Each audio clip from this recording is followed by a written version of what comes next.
नमस्कार साथियों।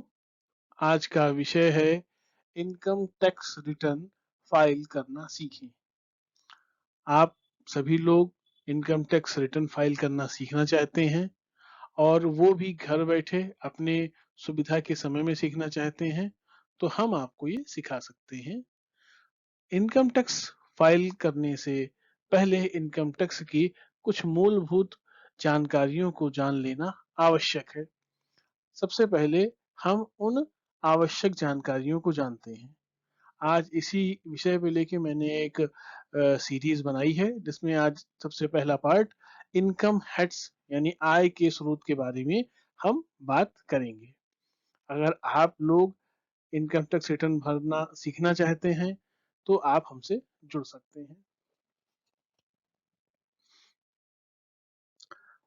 जो लोग इनकम टैक्स प्रिपेयर बनके यानी इनकम टैक्स फाइल करके अपने आप को एक समाज में स्थापित करना चाहते हैं, इस फील्ड में स्थापित करना चाहते हैं, चाहे वो वकील हो, चाहे वो अकाउंटेंट हो, चाहे वो एज यू लाइक जो भी हो, अगर वो इस फील्ड में अपना नाम पैदा करना चाहते हैं, काम करना चाहते हैं, तो वो हमसे जुड़ सकते हैं।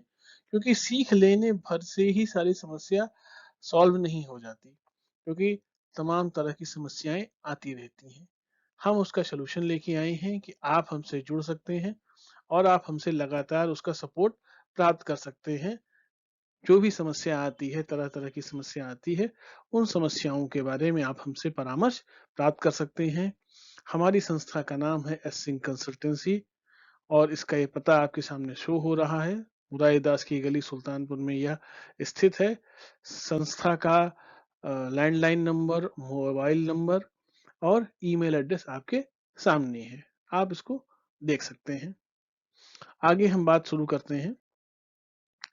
मुख्यतः आय के 5 स्रोत होते हैं जिसको इनकम टैक्स अपने यहाँ कंसीडर करता है। जैसे पहला है income from job as a salary, वेतन से होने वाली आय। Number 2, income from house property, गृह संपत्ति से आय। नंबर 3, इनकम फ्रॉम बिजनेस और प्रोफेशन यानी व्यापार या व्यवसाय से आय। Number 4, income from capital gain. Capital gain का मतलब शेयर, जमीन, डिजिटल प्रॉपर्टी आदि की खरीद खरीद और बिक्री से जो आय होती है, उससे जुड़ा मैटर है। अभी हम आगे विस्तार से चर्चा करेंगे इसके बारे में। इनकम फ्रॉम अदर सोर्स, अन्य स्रोतों से आय। मुख्यतः इनकम टैक्स में इन 5 स्रोतों से ही आय जनरेट होती है। जैसे income from job as a salary, वेतन से आय। हमारे यहाँ एक जो वेतनभोगी कर्मचारी हैं, ये बहुत बड़ी मात्रा में हैं। सभी सरकारी, सहकारी, अर्ध सरकारी सेवा में जो संलग्न व्यक्ति हैं, वो इस कैटेगरी में आते हैं। जो प्राइवेट इंस्टीट्यूशंस में भी जॉब कर रहे हैं, वो भी इसी कैटेगरी में आएंगे। जो लोग संविदा कर्मचारी हैं या मानदेय पे काम कर रहे हैं, उनकी भी कैटेगरी यही जोड़ी जाएगी, वेतन से आए, क्योंकि वो अपना श्रम बेच रहे हैं और उसके एवज में उनको वेतन प्राप्त हो रहा है या मानदेय प्राप्त हो रहा है। जैसे अगर बात करें, जैसे सरकारी कर्मचारी आप जान ही रहे हैं, सहकारी जो कोऑपरेटिव सोसाइटियां हैं वो सहकारी हैं। अर्ध सरकारी जैसे अर्ध सरकारी स्कूल होते हैं, महाविद्यालय होते हैं, जहाँ पे पब्लिक प्राइवेट पार्टनरशिप होकर काम किया जाता है। प्राइवेट जो हमारी प्राइवेट कंपनियां हैं, प्राइवेट फर्में हैं, प्राइवेट संस्थाएं हैं, जैसे आप बात कर लें एचडीएफसी हैं, आईसीआईसीआई हैं, ये भी प्राइवेट सेक्टर के संस्थाएं हैं। ये बैंक हो सकते हैं, जीवन बीमा कॉरपोरेशन हो सकती हैं, ये कुछ भी हो सकते हैं। जहां सरकार की पूंजी नहीं लगी है, किसी कंपनी की पूंजी लगी है, वो प्राइवेट सेवा में आते हैं। नेक्स्ट में हम बात करते हैं इनकम फ्रॉम हाउस प्रॉपर्टी, गृह संपत्ति से आय।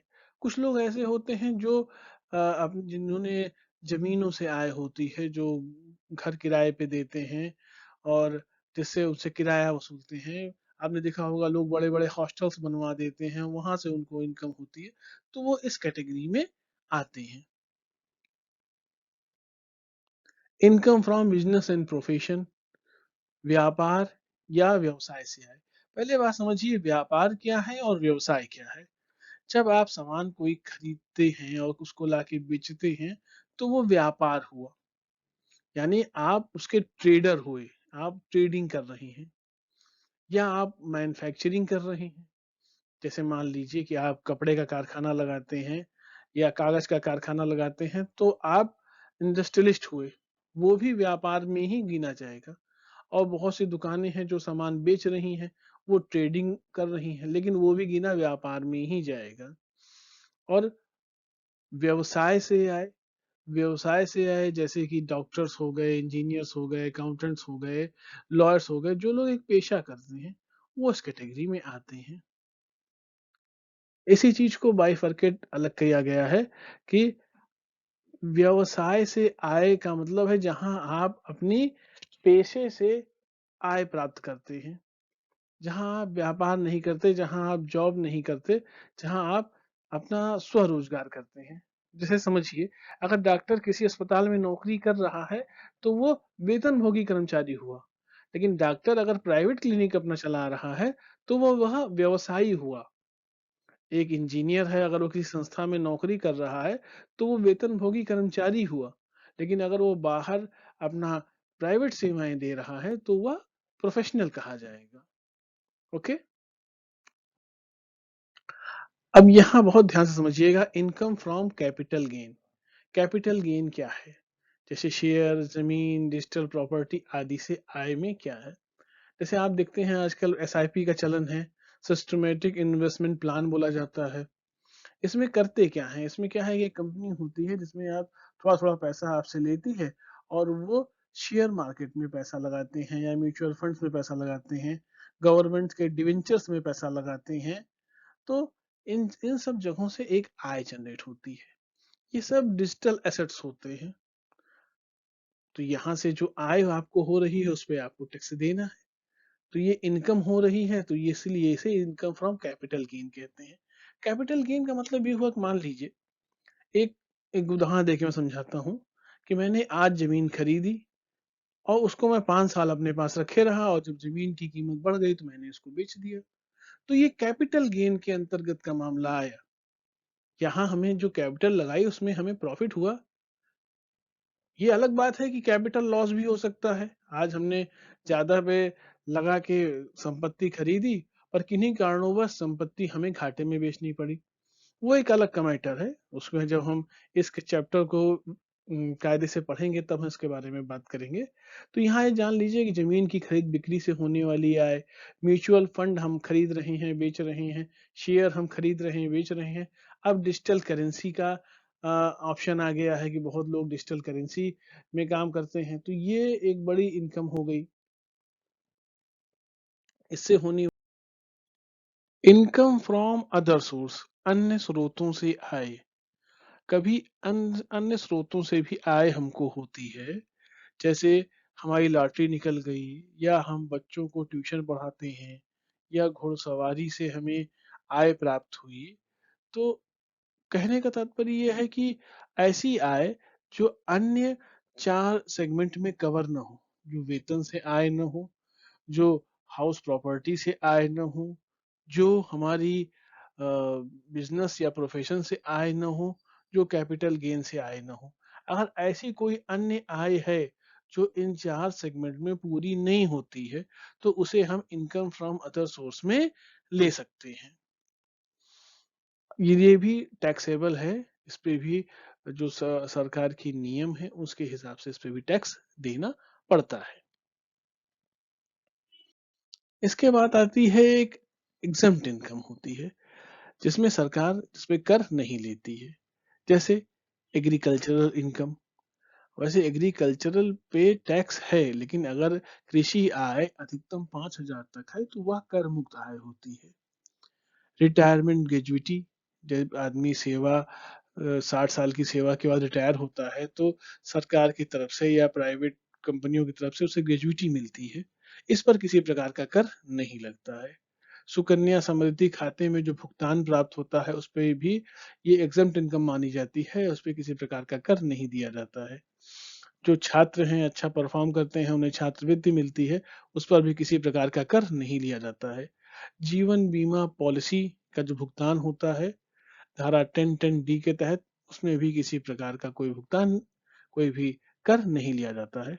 हालांकि इसमें और भी बहुत सारे किंतु परंतु होते हैं, पर मैंने एक ब्रीफ समरी में आपको बताने की कोशिश की है कि इनकम के कितने हेड हैं। मैं एक बार रिवाइज कर देना चाहता हूँ कि इनकम के हमारे 5 हेड हैं और एक एग्जम्प्ट इनकम का एक हेड होता है जिस पे कर नहीं लगता है। पहला होता है हमारा वेतन से होने वाली आय, चाहे वो सरकारी हो चाहे वो प्राइवेट हो। चाहे इसके बाद आता है हमारा गृह संपत्ति से आय जो हम किराए से कमाते हैं। इसके बाद हमारा आता है बिजनेस एंड प्रोफेशन से इनकम जो हम अपने व्यापार या व्यवसाय से कमाते हैं। फिर आता है कैपिटल गेन, जैसे नाम से ही क्लियर है, कैपिटल गेन, जहां हम अपनी संपत्ति से कैपिटल गेन करते हैं या लॉस करते हैं, उस पर हमें कर देना पड़ता है। और जो इनकम इन चारों वर्ग में न कवर हो वो कवर होती है कहाँ पे, इनकम फ्रॉम अदर सोर्सेज में। और एग्जम्प्ट इनकम जो हमको जैसे रिटायरमेंट पे मिलने वाली ग्रेजुइटी हो गई, सुकन्या समृद्धि खाते हो गए, छात्रवृत्ति हो गई, जीवन बीमा पॉलिसी का भुगतान हो गया, और एग्रीकल्चरल इनकम मैक्सिमम 5,000 तक। तो अगले हम कुछ अध्यायों में इसी प्रकार की चीजें सीखेंगे। आज के लिए इतना ही। धन्यवाद।